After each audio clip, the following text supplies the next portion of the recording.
어머니, 괜찮으세요? 오숙자는 화장실 바닥에 쓰러진 채로 며느리 유진의 목소리를 들었다. 겨우 살짝 미끄러져 넘어진 것뿐인데 유진의 음성에는 이상할 정도로 흥분이 섞여 있었다. 아니, 이런. 어머니 머리에서 피가. 피? 오숙자는 당황해서 손을 머리에 댔다. 약간의 습기가 느껴질 뿐 별거 아니었다. 그저 세면대 모서리에 살짝 스친 정도였는데. 유진아, 난 괜찮아. 그냥 살짝. 안 돼요. 지금 당장 병원 가야 해요. 유진은 벌써 휴대폰을 꺼내 누군가에게 전화를 걸고 있었다. 여보, 큰일 났어요. 어머니가. 네, 머리를 다치셨어요. 혼자서 화장실도 못 가시는 상태예요. 오숙자는 눈살을 찌푸렸다. 혼자서 화장실도 못 간다고? 자신은 멀쩡히 서 있는데 무슨 말인가? 아니야, 정말 심각해 보여요. 방금 전까지 멀쩡하시다가 갑자기. 네, 치매 초기 증상일 수도 있을 것 같아요. 치매? 오숙자의 가슴이 철렁 내려앉았다. 자신은 명문고 교감을 지낸 지성인이었다. 방금 전까지 경제신문을 읽고 있었는데 치매라니. 유진아, 뭔 소리야? 나는. 어머니, 진정하세요. 지금 많이 혼란스러우실 거예요. 유진의 눈빛이 순간 차갑게 변했다가 다시 걱정 가득한 며느리의 표정으로 돌아왔다. 그 순간적인 변화를 오숙자는 놓치지 않았다. 전화 너머로 들리는 아들 지훈의 목소리. 진짜요? 어머니가 그렇게? 네, 정말이에요. 혼자 두면 안 될 것 같아요. 더 큰 사고라도 나면. 오숙자는 소름이 돋았다. 분명히 자신은 멀쩡했다. 그런데 왜 유진은 거짓말을 하고 있는 걸까? 그리고 왜 하필 지금 며느리가 그토록 원하던 집 전체를 자신들만의 공간으로 만들고 싶다던 그 시점에 여보, 어머니를 모시고 나갈 수 있는 좋은 곳 알아보세요. 저희가 제대로 돌볼 수 없는 상황이니까 전문적인 케어가 필요할 것 같아요. 오숙자의 등골이 서늘해졌다. 모시고 나간다는 것은 결국 자신을 이 집에서 내보내겠다는 뜻이었다. 그것도 거짓으로 꾸며낸 치매 핑계를 대면서 어머니 앉아 계세요. 지훈 씨가 곧 올 거예요. 유진이 자신을 부축하는 손길에서 오숙자는 묘한 승리감을 느꼈다. 아, 이제야 알겠다. 이 모든 게 계획된 연극이었구나. 하지만 오숙자는 72년을 살아온 여자였다. 진짜 눈물과 가짜 눈물을 구분할 줄 알았고 진심과 연기를 구별할 줄 알았다. 며느리여, 당신이 함정을 팠다면 나는 그 함정을 당신에게 되돌려주겠다. 오숙자는 고개를 숙인 채 속으로 차갑게 웃었다. 게임이 시작된 거였다. 어머니, 제가 드릴 수 있는 최고의 효도입니다. 지우는 병원에서 돌아온 길에 자신의 BMW를 천천히 운전하며 말했다. CT 촬영 결과는 당연히 이상 없음이었다. 하지만 지훈과 유진은 이미 다음 시나리오를 준비하고 있었다. 엘리시안 필즈라고 들어보셨죠? 제가 설계한 최고급 실버타운이에요. 오숙자는 차창 밖을 바라보며 냉소적으로 웃었다. 아들의 목소리에서 자랑스러움보다는 계산이 더 많이 느껴졌다. 내가 설계했다고? 네, 2년 전부터 준비한 프로젝트예요. 한국 최초로 진정한 품격을 추구하는 실버타운이죠. 어머니같이. 아니, 어머니 수준에 맞는 분들을 위한 특별한 공간이에요. 어머니같이라고 하다가 말을 바꾼 것을 오숙자는 놓치지 않았다. 원래 하려던 말은 어머니같이 돈 많은 사람들을 위한이었을 것이다. 차는 서울 외곽의 한적한 언덕을 올라갔다. 그리고 거대한 철문 앞에 멈췄다. ELYSIAN FIELDS 웨어 위즈덤 미츠 컴퍼트. 영어로 적힌 간판이 오숙자의 눈에 들어왔다. 엘리시안 필츠. 그리스 신화의 낙원이라는 뜻이었다. 하지만 오숙자에게는 감옥의 이름으로 들렸다. 와, 정말 멋지다. 유진이 과장된 감탄을 해댔다. 마치 처음 보는 것처럼. 하지만 오숙자는 눈치챘다. 유진이 경비실 직원에게 손을 흔드는 것을 이미 몇 번 와본 사이라는 증거였다. 어머니, 제가 이곳을 왜 만들었는지 아세요? 지훈이 차에서 내리며 말했다. 바로 어머니 같은 분들을 위해서예요. 평생 가족을 위해 헌신하신 분들이 마지막엔 진정한 휴식을 누리실 수 있도록. 말은 그럴듯했다. 하지만 오숙자는 아들의 진짜 의도를 알고 있었다. 지훈은 건축계에 떠오르는 스타였다. 그리고 엘리시안 필즈는 그의 대표작이 될 프로젝트였다. 성공한 건축가 지훈이 자신의 어머니를 직접 입소시킨다는 것. 그것은 이보다 더 좋은 홍보 수단이 없었다. 살아있는 트로피. 오숙자는 자신이 아들에게 어떤 존재인지 정확히 파악했다. 건물은 정말 아름다웠다. 지중해풍의 하얀 건물들이 잘 정돈된 정원 사이에 자리 잡고 있었다. 분수가 시원하게 솟아오르고 노인들이 여유롭게 산책하고 있었다. 어머니, 어떠세요?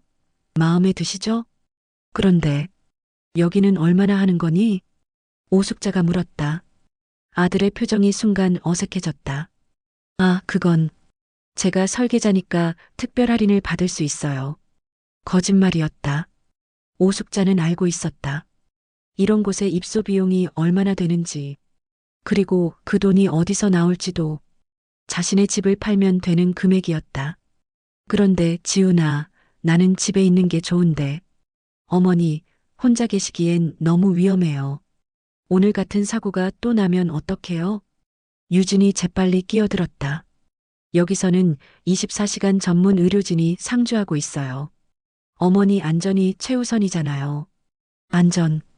그럴듯한 핑계였다. 하루만 체험해 보세요. 마음에 안 드시면 언제든 나오시면 되니까요. 지훈의 말에 오숙자는 고개를 끄덕였다. 좋다. 너희들이 준비한 함정이 어떤 건지 직접 확인해 보자. 하지만 속으로는 이미 계획을 세우고 있었다. 아들과 며느리가 자신을 속이려 한다면 자신도 그들을 속일 준비가 되어 있었다. 게임의 룰은 간단했다.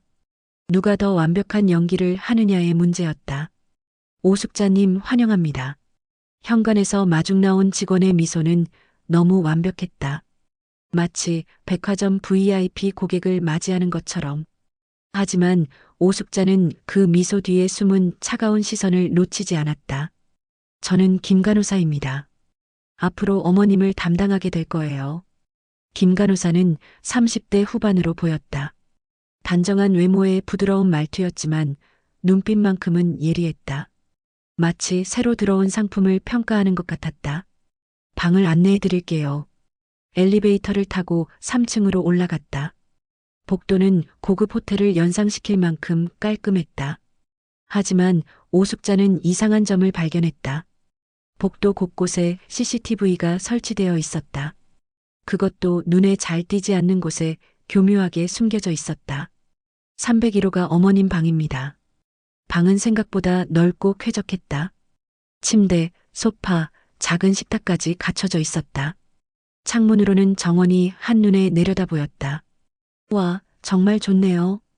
유진이 과장되게 감탄했다. 어머니, 여기서 지내시면 정말 편하실 것 같아요. 하지만 오숙자의 시선은 방 곳곳에 설치된 작은 장치들에 고정되어 있었다. 침실, 거실, 심지어 화장실 입구까지 모든 곳이 감시당하고 있었다. 혹시 저 작은 기계들은 뭔가요? 오숙자가 물었다. 아, 안전을 위한 센서들이에요. 만약 어머님이 넘어지시거나 응급 상황이 생기면 즉시 알 수 있도록 하는 시스템이죠. 김 간호사의 설명은 그럴듯했다. 하지만 안전이라는 이름의 감시였다. 그리고 이건 비상벨이에요. 침대 옆에 빨간 버튼이 있었다. 언제든 불편하시면 누르세요. 24시간 대기하고 있으니까요. 24시간 감시의 또 다른 표현이었다. 식사는 어떻게 하나요? 아침 7시, 점심 12시, 저녁 6시에 정해진 메뉴로 제공됩니다. 모든 식단은 영양사가 관리하니까 건강에 최적화되어 있어요. 정해진 시간, 정해진 메뉴. 선택권은 없었다. 외출은 자유롭게 할 수 있나요? 이번엔 김 간호사의 표정이 미묘하게 변했다. 물론이죠. 다만 안전을 위해 사전에 신청서를 작성해 주시면 됩니다. 어디로, 언제, 누구와 가시는지만 알려주시면 되어요. 신청서, 허가제였다. 그리고 저녁 9시 이후에는 안전상 외출을 권하지 않습니다. 통금까지 있었다. 지훈과 유진은 만족스러운 표정이었다. 하지만 오숙자는 점점 확신하게 되었다. 이곳은 낙원이 아니라 감옥이었다. 어머니, 어떠세요? 마음에 드시죠? 지훈이 물었다. 응, 좋구나. 오숙자는 웃으며 대답했다. 하지만 속으로는 다른 생각을 하고 있었다. 너희들이 나를 가둬두려고 한다면 나는 이곳을 내 전쟁터로 만들어주겠다. 그럼 저희는 이만 가볼게요. 어머니 적응하시는데 시간이 필요하실 테니까요. 유진이 급하게 말했다. 마치 도망치듯이. 내일 다시 올게요, 어머니. 지훈도 서둘러 인사했다. 문이 닫히자마자 오숙자는 방안을 자세히 살펴보기 시작했다. 창문은 열리지 않았다. 안전을 위해서라고 했지만 실제로는 탈출 방지용이었다. 전화기는 내선만 가능했다. 외부와의 연락을 차단하는 것이었다.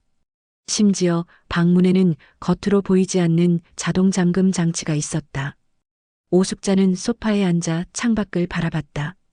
정원에서 산책하는 노인들이 보였다. 언뜻 보면 평화로워 보였지만 자세히 보니 그들 곁에는 항상 직원이 붙어 있었다. 감시견들이었다.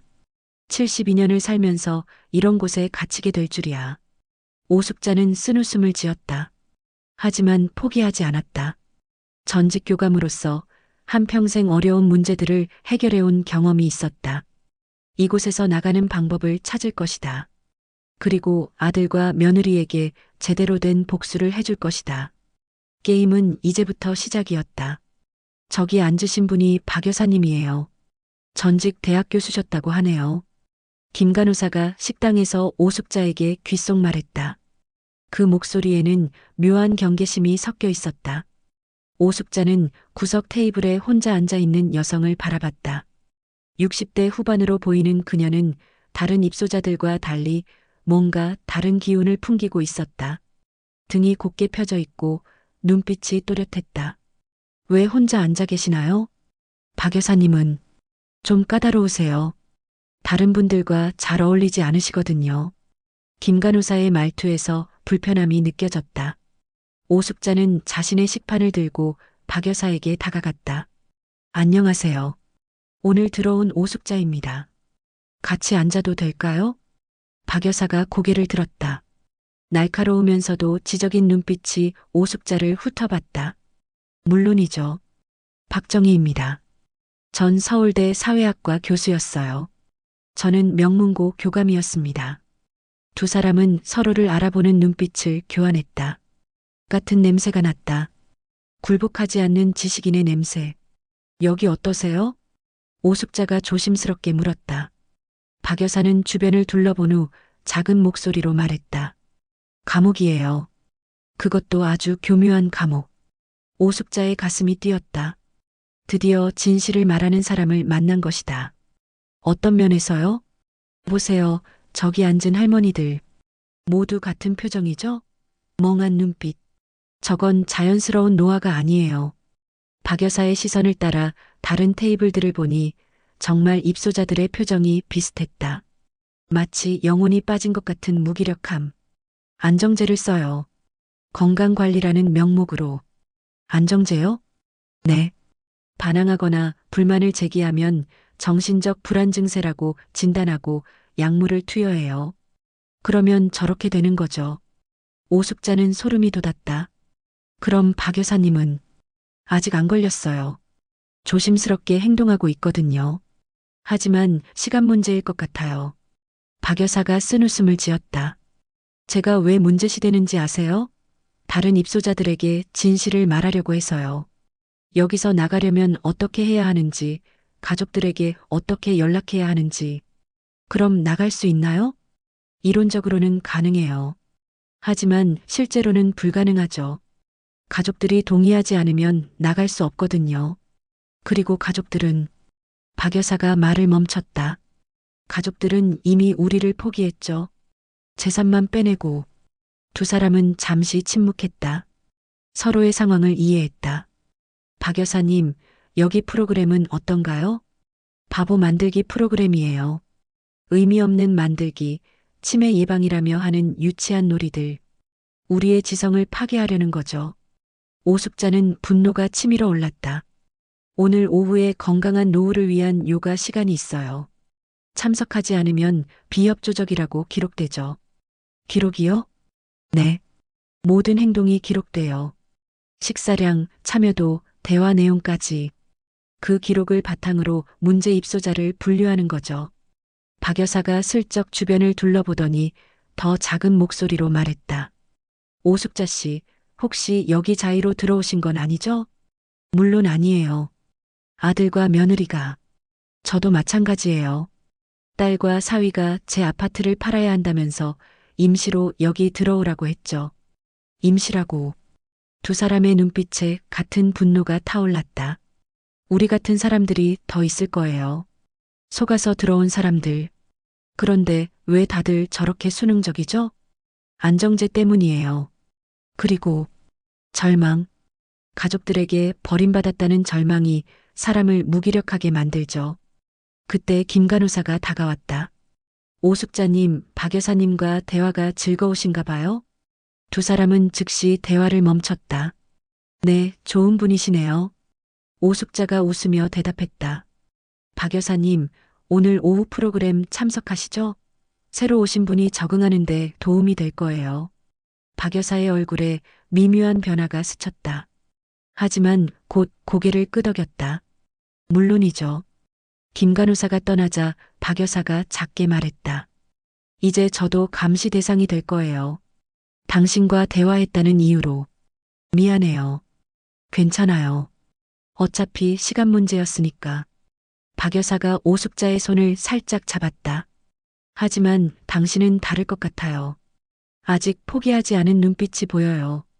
오숙자는 그 순간 확신했다. 혼자가 아니었다. 적어도 한 명의 동지가 있었다. 그리고 이 동지와 함께라면 이 감옥을 깨뜨릴 수 있을지도 모른다. 박 여사님이 안 보이네요. 오숙자는 아침 식사 시간에 박 여사의 빈자리를 바라보며 불안감을 느꼈다. 어제 밤부터 계속 신경이 쓰였던 것이다. 박 여사님은 몸이 좀 안 좋으셔서 방에서 휴식 중이에요. 김 간호사가 무표정하게 대답했다. 하지만 그 눈빛에는 묘한 만족감이 어려 있었다. 무슨 일이신가요? 어제까지 멀쩡하셨는데. 나이 드신 분들은 갑자기 몸이 안 좋아지는 경우가 많거든요. 걱정 마세요. 잘 돌보고 있으니까요.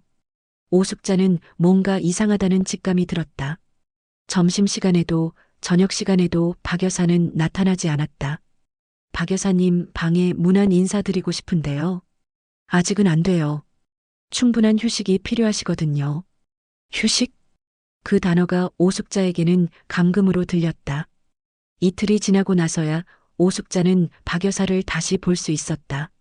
하지만 그것은 충격적인 만남이었다. 박 여사님. 식당에서 마주친 박 여사는 완전히 다른 사람이 되어 있었다. 어깨는 축 늘어져 있고 눈빛은 초점을 잃었으며 입가에는 침이 흘러내리고 있었다. 안녕하세요. 박 여사의 목소리는 혀가 굳은 것처럼 어눌했다. 며칠 전까지 명석했던 그 여성이 갑자기 치매 환자처럼 변해 있었다. 박 여사님, 괜찮으세요? 오숙자가 다가가려 했지만 김 간호사가 재빨리 막아섰다. 박 여사님은 아직 회복 중이세요. 너무 자극을 주면 안 돼요. 무슨 일이 있었던 거예요? 정신적 불안 증세가 심해지셔서 치료를 받으셨어요. 다행히 많이 안정되셨죠. 안정. 그 끔찍한 단어였다. 오숙자는 박 여사를 멀리서 지켜봤다. 한때 당당했던 그 여성은 이제 직원이 떠먹여주는 음식을 수동적으로 받아먹고 있었다. 마치 인형처럼. 무슨 약을 주신 거예요? 오숙자가 김 간호사에게 물었다. 정신안정제요. 의사가 처방한 대로 정확히 투여했어요. 박 여사님이 다른 분들에게 이상한 말씀을 하셔서. 이상한 말. 진실을 말하는 것이 이상한 말이었다. 그날 밤 오숙자는 잠들 수 없었다. 박 여사의 변한 모습이 계속 머릿속에 맴돌았다. 그리고 깨달았다. 이것이 이곳의 진짜 모습이었다. 저항하는 자는 파괴된다. 정신을 약물로 마비시켜 순종적인 인형으로 만들어버린다. 분노가 치밀어 올랐다. 하지만 동시에 두려움도 느껴졌다. 자신도 박 여사처럼 될 수 있다는 공포. 다음 날 아침 오숙자는 결심했다. 더 이상 숨어 있을 수는 없었다. 박 여사의 희생을 헛되게 만들 수는 없었다. 김 간호사님. 네, 오숙자님. 여기 원장님과 면담하고 싶어요. 김 간호사의 표정이 순간 굳었다. 무슨 일이세요? 개인적인 이야기가 있어서요. 원장님은 매우 바쁘신 분이에요. 무슨 일인지 저에게 말씀해 주시면 원장님께 직접 말씀드리고 싶어요. 오숙자의 목소리에는 흔들림이 없었다. 김 간호사는 잠시 망설이더니 고개를 끄덕였다. 알겠어요. 시간을 잡아드릴게요. 그날 오후 오숙자는 원장실로 향했다. 72년을 살아온 여성의 마지막 전쟁이 시작되는 순간이었다. 박 여사의 멍한 얼굴이 뇌리에 스쳤다. 박 여사님, 저는 포기하지 않겠어요. 당신이 지키려던 것을 제가 지킬게요. 원장실 문 앞에서 잠시 멈춰선 오숙자는 깊은 숨을 들이쉬었다. 이제부터가 진짜 게임이었다. 그리고 이번엔 절대 지지 않을 것이다. 박 여사의 복수를 위해서라도. 원장님은 지금 중요한 회의 중이세요. 원장실 앞에서 김 간호사가 오숙자를 막아섰다. 하지만 오숙자는 물러서지 않았다. 기다리겠어요. 시간이 얼마나 걸릴지 모르는데. 괜찮아요. 하루 종일이라도 기다리겠어요. 김 간호사의 얼굴에 당황스러운 표정이 스쳤다. 이런 고집스러운 입소자는 처음이었다. 그때 복도 끝에서 중년 남성이 나타났다. 40대 후반으로 보이는 그는 청소용품을 끌고 오고 있었다. 아, 강 선생님. 김 간호사가 인사했다. 오늘도 수고 많으세요. 강 선생이라고 불린 남성은 단정한 외모에 지적인 인상을 풍겼다. 청소 직원치고는 뭔가 다른 느낌이었다. 네, 김 간호사님. 강 선생이 오숙자를 힐끗 보더니 자연스럽게 청소를 시작했다. 하지만 오숙자는 느꼈다. 그가 자신을 주시하고 있다는 것을. 20분 후 원장실 문이 열렸다. 오숙자님 들어오세요. 원장은 50대 초반의 여성이었다. 정확히는 의사가 아니라 사업가의 느낌이 더 강했다. 무슨 일로 오셨나요? 박 여사님 일로 왔어요. 원장의 표정이 미묘하게 변했다. 박 여사님이요? 네. 갑자기 너무 많이 변하셔서 걱정이 되어서요. 아, 박정희 씨 말씀이시군요. 안타깝지만 어쩔 수 없는 일이에요. 노인성 치매가 급속도로 진행되는 경우가 있거든요. 거짓말이었다. 오숙자는 확신했다. 그런데 너무 갑작스럽지 않나요? 며칠 전까지만 해도. 오숙자님, 원장이 차가운 목소리로 말했다. 여기는 의료진이 모든 것을 관리하는 곳입니다. 입소자분들은 치료에만 집중하시면 되어요. 경고였다. 더 궁금한 것이 있으시면 담당 간호사와 상의하세요. 저는 바쁘니까요. 면담은 5분도 안 되어 끝났다. 하지만 오숙자는 중요한 것을 확인했다. 이곳의 최고 책임자도 자신들의 범죄를 숨기려 한다는 것을. 원장실을 나서는데 복도에서 강 선생이 청소를 하고 있었다. 실례합니다. 강 선생이 조용한 목소리로 말했다. 혹시 시간 되시면 정원에서 잠깐 이야기할 수 있을까요? 오숙자는 놀랐다. 왜 청소 직원이 자신에게 말을 거는 걸까? 무슨 일이세요? 박 여사님 관련해서 드릴 말씀이 있어서요. 오숙자의 심장이 뛰기 시작했다.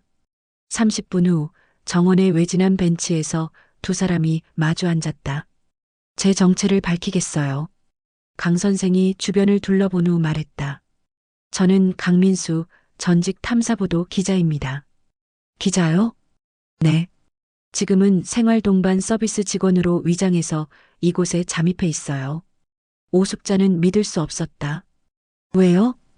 이곳의 비리를 파헤치기 위해서요. 엘리시안 필즈 같은 고급 실버타운에서 벌어지는 노인 학대와 재산 갈취 사건들을 취재하고 있어요. 그럼 박 여사님 일도 목격했어요.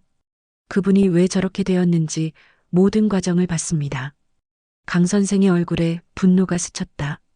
할로페리돌이라는 강력한 정신 안정제를 과량 투여했어요. 의식을 잃을 정도로요. 그 후유증으로 지금 상태가 된 거죠. 증거가 있나요? 네. 은밀히 촬영한 영상과 약물 투여 기록이 있어요. 하지만 혼자서는 한계가 있어요. 강 선생이 오숙자를 똑바로 바라봤다. 당신이 필요해요. 저를요? 네. 당신은 다른 입소자들과 달라요. 아직 굴복하지 않았고 무엇보다 이곳의 진실을 알고 있어요. 오숙자는 망설였다. 믿어도 되는 걸까? 제가 기자라는 증거를 보여드릴게요. 강 선생이 휴대폰을 꺼내 보여줬다. 한국일보 기자진과 함께 그동안 쓴 탐사보도 기사들이 화면에 떠올랐다. 왜 혼자 들어오셨어요? 경찰은 증거가 있어야 움직여요. 그리고 이곳 운영진이 워낙 정치적 연결고리가 많아서 함부로 건드리기 어려워요. 그럼 뭘 해야 하나요? 내부 증거를 더 수집해야 해요. 특히 재정 관련 자료와 입소자들의 계약서, 의료 기록 등. 강 선생이 조용히 말했다. 그리고 가장 중요한 건 당신 아들의 비리 증거예요. 제 아들이요? 지훈 씨는 단순히 건축가가 아니에요. 이곳의 공동 투자자이기도 하죠. 입소자들의 재산을 이용해 이곳을 운영하는 핵심 인물이에요. 오숙자는 충격을 받았다. 아들이 그저 위선적인 효자인 줄만 알았는데 실제로는 범죄자였던 것이다. 도와주시겠어요? 강 선생의 진지한 눈빛에서 오숙자는 진정성을 느꼈다. 박 여사님 같은 피해자가 더 생기는 걸 막을 수 있어요. 오숙자는 고개를 끄덕였다. 해보죠. 뭘 하면 되나요? 일단 완벽한 입소자인 척 연기하세요. 의심받지 않게 하면서 제가 지시하는 정보들을 수집하는 거예요. 두 사람은 손을 맞잡았다. 드디어 진짜 전쟁이 시작되었다. 이번엔 혼자가 아니었다. 오늘이 바로 그날입니다. 강민수가 오숙자에게 작은 종이 쪽지를 건넸다. 2주 동안 수집한 증거들의 목록이 적혀 있었다. 박 여사 강제 약물 투여 영상, 입소자 계약서 위조 증거, 지훈의 비자금 조성 장부, 원장과 지훈의 돈 세탁 대화 녹음, 엘리시안 필즈 투자자 설명회가 오늘 오후 2시에 열려요. 지훈 씨가 자신의 성공 신화를 발표하는 자리죠. 오숙자는 손이 떨렸다. 드디어 아들과 정면 승부를 벌일 때가 온 것이다. 제가 발표 시스템을 해킹할 수 있어요. 문제는 타이밍입니다. 언제가 가장 효과적일까요? 지훈 씨가 가장 자신만만해할 때, 자신의 성공을 자랑하는 바로 그 순간에 진실을 폭로하는 거죠. 오후 1시, 엘리시안 필즈 대강당에는 투자자들이 속속 모여들었다. 정치인, 재벌가 자제, 유명 의사들까지 모두 돈 냄새를 맡고 온 하이에나들이었다. 오숙자는 입소자 대표로 무대 앞자리에 앉았다. 지훈이 직접 요청한 자리였다. 어머니를 성공의 증거로 보여주겠다는 거군. 무대 위로 지훈이 올라왔다. 완벽한 정장 차림에 자신감 넘치는 표정이었다. 안녕하세요. 엘리시안 필즈 설계자 겸 공동대표 김지훈입니다. 박수가 터져 나왔다. 저는 단순히 건물을 짓는 건축가가 아닙니다. 꿈을 현실로 만드는 비전 메이커입니다. 오숙자는 속으로 냉소했다. 비전 메이커? 사기꾼의 다른 이름이었다. 엘리시안 필즈는 단순한 실버타운이 아닙니다. 어르신들의 마지막 인생을 품격 있게 만드는 생애 완성터입니다. 생애 완성터. 실제로는 생애 파괴터였는데 그 증거로 저희 어머니를 소개하겠습니다. 지훈이 오숙자를 가리켰다. 전직 명문고 교감이신 저희 어머니께서는 이곳에서 진정한 행복을 찾으셨습니다. 관객들이 오숙자를 바라봤다. 지훈의 효심에 감동하는 표정들이었다. 어머니, 한 말씀 해주시겠어요? 마이크가 오숙자에게 넘어왔다. 이 순간을 위해 2주 동안 준비했다. 오숙자는 천천히 일어섰다. 네, 한 말씀 드리겠습니다. 그 순간 무대 뒤에서 강민수가 신호를 보냈다. 모든 준비가 완료됐다는 신호였다. 여러분, 제 아들 지훈이 말한 게 맞습니다. 관객들이 고개를 끄덕였다. 이곳은 정말 특별한 곳이에요. 지훈의 얼굴에 만족스러운 미소가 떠올랐다. 어르신들이 마지막에 경험하게 되는 지옥 같은 곳이거든요. 순간 강당이 조용해졌다. 무슨 말인지 이해하지 못한 것이다. 제 아들은 여러분에게 거짓말을 하고 있습니다. 지훈의 얼굴이 창백해졌다. 어머니, 뭐 하시는 거예요? 진실을 말하는 거야, 지훈아. 그 순간 무대 뒤 대형 스크린이 켜졌다. 강민수가 해킹에 성공한 것이다. 첫 번째 영상이 재생되었다. 박 여사에게 강제로 주사를 놓는 장면이었다. 이건 뭡니까? 투자자 중 한 명이 소리쳤다. 엘리시안 필지에서 벌어지고 있는 노인 학대입니다. 오숙자가 차분하게 말했다. 두 번째 영상. 입소자들의 재산을 빼돌리는 계약서 위조 장면. 이건 사기 아닙니까? 또 다른 투자자가 일어섰다. 세 번째 영상. 지훈과 원장이 돈 세탁에 대해 대화하는 장면. 지훈 씨, 이번 달 빼돌린 금액이 얼마입니까? 3억 정도 됩니다. 가족들이 눈치채기 전에 빨리 처리해야 해요. 강당이 아수라장이 되었다. 이게 무슨 일입니까? 우리가 사기당한 거냐? 경찰에 신고해야겠어. 지훈은 무대에서 내려와 오숙자에게 달려왔다. 어머니, 도대체 뭘 하시는 거예요? 내가 해야 할 일을 하는 거야. 오숙자가 차갑게 대답했다. 당신이 박 여사에게 한 짓을 세상에 알리는 거야. 그건 어쩔 수 없는 일이었어요. 어쩔 수 없다고? 오숙자의 목소리가 떨렸다. 분노 때문이었다. 72세 여성을 약물로 인형 만드는 게 어쩔 수 없는 일이야? 관객들이 지훈을 바라보는 시선이 차가워졌다. 어머니를 이용해서 사기를 치는 게 어쩔 수 없는 일이야? 지훈은 할 말을 잃었다. 그때 강당 밖에서 사이렌 소리가 들렸다. 강민수가 미리 연락한 경찰들이 도착한 것이다. 김지훈 씨, 사기와 노인 학대 혐의로 체포합니다. 경찰이 수갑을 채우자 지훈이 마지막으로 오숙자를 바라봤다. 어머니, 저는 그냥 돈이 좋았던 거지. 오숙자가 차갑게 말했다. 엄마 따위는 관심 없고 오직 돈만 좋았던 거야. 지훈이 끌려나가는 모습을 보며 오숙자는 깊은 숨을 내쉬었다. 드디어 끝났다. 박 여사의 복수를, 자신의 복수를 완성했다. 강당을 나서며 오숙자는 박 여사가 있는 병실로 향했다. 비록 의식은 없지만 이 소식을 전해주고 싶었다. 박 여사님, 우리가 이겼어요.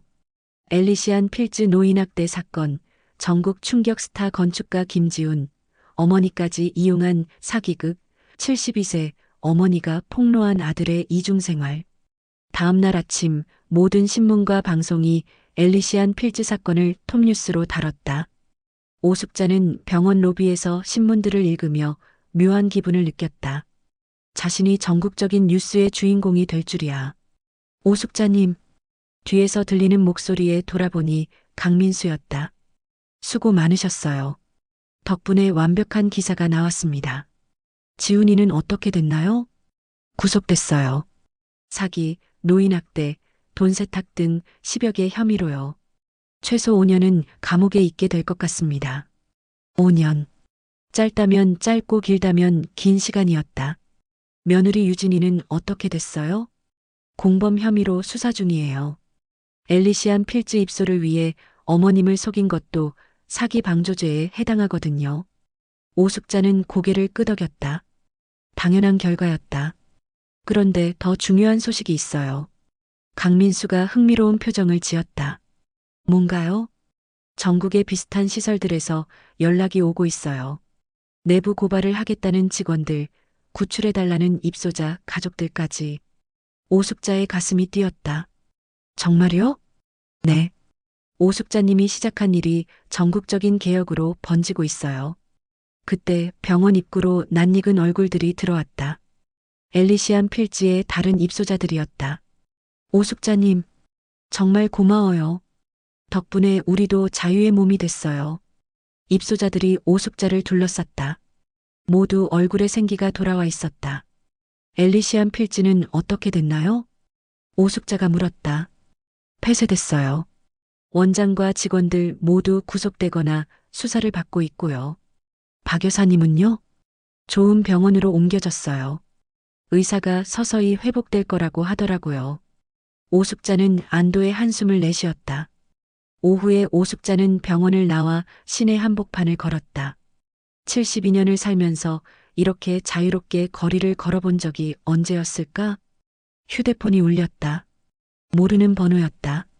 여보세요? 어머니. 지훈의 목소리였다. 구치소에서 걸어온 전화인 것 같았다. 뭐야? 오숙자의 목소리는 차가웠다. 어머니, 정말 죄송해요. 지금 와서 사과해. 정말 잘못했어요. 돈에 눈이 멀어서 어머니를 그렇게 대했던 건 정말. 지훈아. 오숙자가 말을 끊었다. 너는 지금도 모르고 있구나. 뭐요? 내가 가장 잘못한 게 뭔지 말이야. 지훈은 대답하지 못했다. 돈에 눈이 멀었다고? 아니야. 너는 사람을 사람으로 보지 않았어. 오숙자의 목소리에 깊은 실망이 담겼다. 박 여사님을, 나를, 다른 입소자들을 모두 돈벌이 수단으로만 봤지. 어머니. 그리고 가장 용서할 수 없는 건 오숙자가 잠시 말을 멈췄다. 엄마라는 이름을 이용했다는 거야. 지훈이 흐느끼는 소리가 들렸다. 어머니, 제발 용서해 주세요. 제가 잘못했어요. 용서? 오숙자는 쓴웃음을 지었다. 내가 박 여사님한테 가서 용서를 구해봐. 약물로 인간을 파괴시킨 것에 대해서. 어머니. 그리고 다른 입소자들에게도 가서 사과해봐. 그들의 인생을 망친 것에 대해서. 오숙자는 전화를 끊으려다가 마지막으로 한마디 더 했다. 지훈아, 나는 내가 진정으로 반성하고 사람이 되어서 나오기를 바란다. 어머니. 하지만 그 전까지는 나는 아들이 없어. 전화를 끊었다. 그날 저녁 오숙자는 작은 호텔 방에서 뉴스를 봤다. 엘리시안 필즈 사건 이후 전국 17개 유사시설에서 비리 제보가 이어지고 있습니다. 정부는 실버타운 전수조사를 실시하겠다고 발표했습니다. 이번 사건의 내부 고발자인 오숙자 씨는 노인들의 존엄성을 지키는 것이 목표라고 밝혔습니다. 화면에 자신의 모습이 나왔다. 당당하게 진실을 말하는 모습이었다. 72년을 살면서 처음으로 자신이 자랑스러웠다. 남편을 위해, 아들을 위해, 가족을 위해 살아온 72년. 이제는 자신을 위해, 그리고 같은 처지의 사람들을 위해 살 차례였다. 밖에서 비가 내리기 시작했다. 하지만 오숙자의 마음은 맑았다. 새로운 시작이었다. 진짜 자유로운 삶의 시작이었다. 오숙자님, 정말 감사합니다. 서울 시민회관 대회의실에는 50여 명의 사람들이 모여 있었다. 모두 비리 실버타운 피해자들과 그 가족들이었다. 엘리시안 필즈 사건 이후 한 달, 오숙자는 전국적으로 유명해졌다. 72세 복수의 여신, 노인 인권 투사 같은 별명까지 생겼다. 처음에는 혼자 시작한 일이었는데 이렇게 많은 분들이 함께 해주시니까 든든합니다. 오숙자가 마이크를 잡고 말했다. 오늘 노인 존엄지킴이 연대를 공식 출범합니다. 박수가 터져 나왔다. 우리의 목표는 단순합니다. 더 이상 박 여사님 같은 피해자가 나오지 않도록 하는 것입니다. 강민수가 옆에서 자료를 정리하며 말했다. 현재까지 접수된 제보만 해도 127건입니다. 전국 곳곳에서 비슷한 일들이 벌어지고 있어요. 오숙자는 놀랐다. 이렇게 많을 줄이야. 가장 심각한 곳부터 차례로 조사하겠습니다. 회의가 끝난 후 오숙자는 강민수와 함께 카페에 앉았다. 힘들지 않으세요? 갑자기 이렇게 바빠지셔서. 아니에요. 오히려 살아있다는 느낌이에요. 오숙자가 웃으며 대답했다. 72년을 살면서 처음으로 내가 정말 필요한 일을 하고 있다는 생각이 들어요. 그때 휴대폰이 울렸다. 부산에서 걸어온 전화였다. 여보세요? 오숙자님이신가요? 저는 부산에 사는 김영이라고 합니다. 목소리가 떨리고 있었다. 네, 말씀하세요. 저희 어머니가 골든타운이라는 곳에 계신데, 김영희 씨의 이야기는 엘리시안 필즈와 똑같았다. 갑작스러운 입소, 이상한 계약서, 변해버린 어머니. 지금 당장 가보겠습니다. 오숙자가 단호하게 말했다. 이틀 후 부산 골든타운 앞에 서 있는 오숙자와 강민수. 겉모습은 엘리시안 필즈와 비슷했다. 고급스럽고 깔끔한 외관. 접근 방법은 어떻게 할까요? 이번에는 제가 직접 들어가 보겠어요. 위험하지 않을까요? 괜찮아요. 이제는 유명해져서 함부로 못 건드릴 거예요. 오숙자는 당당하게 골든타운 정문으로 향했다. 안녕하세요. 입소 상담을 받고 싶어서 왔어요. 어르신 성함이 오숙자입니다. 접수처 직원의 얼굴이 순간 굳었다. 뉴스에서 본 그 얼굴이었다. 잠깐만요. 직원이 급히 어디론가 전화를 걸었다. 5분 후 골든타운 원장이 직접 나왔다. 오숙자님, 정말 반갑습니다. 과도하게 친근한 태도였다. 저희 시설을 견학해 보시죠. 원장이 안내하는 시설은 겉보기에 완벽했다. 하지만 오숙자는 이미 경험이 있었다. 숨겨진 CCTV들, 직원들의 감시하는 눈빛, 입소자들의 멍한 표정. 혹시 김영희 씨 어머님 뵐 수 있을까요? 김영희 씨요? 잘 모르겠는데. 김선옥 씨요. 80세. 원장의 표정이 미묘하게 변했다. 아, 김선옥님이시군요. 지금 휴식 중이셔서. 또 그 핑계였다. 꼭 뵙고 싶은데요. 오숙자가 단호하게 말했다. 원장은 어쩔 수 없다는 듯 고개를 끄덕였다. 김선옥 씨를 만난 순간 오숙자는 분노가 치밀어 올랐다. 박 여사와 똑같은 상태였다. 멍한 눈빛, 느린 반응, 침 흘리는 모습. 어머님, 안녕하세요. 김선옥 씨가 천천히 고개를 들었다. 누구세요? 딸 영희가 보낸 사람이에요. 그 순간 김선옥 씨의 눈에 잠깐 생기가 돌았다. 영희가, 영희 씨가 어머님을 데리러 올 거예요. 정말요? 김선옥 씨가 오숙자의 손을 꽉 잡았다. 그 손의 떨림에서 간절함이 느껴졌다. 원장이 다가왔다. 어머님, 너무 흥미하시면 안 돼요. 잠깐만요. 오숙자가 원장을 막았다. 어머님, 여기 오신 지 얼마나 되셨어요? 한 달? 아니면, 모르겠어요. 처음 오실 때와 지금 기분이 어떻게 다른가요? 김선옥 씨가 혼란스러운 표정을 지었다. 예전에는 뭔가 화가 났는데, 지금은 그냥 모르겠어요. 약물의 영향이 분명했다. 밖으로 나온 오숙자는 강민수에게 즉시 연락했다. 똑같아요. 엘리시안 필즈와 완전히 똑같은 수법이에요. 증거 수집을 시작해야겠네요.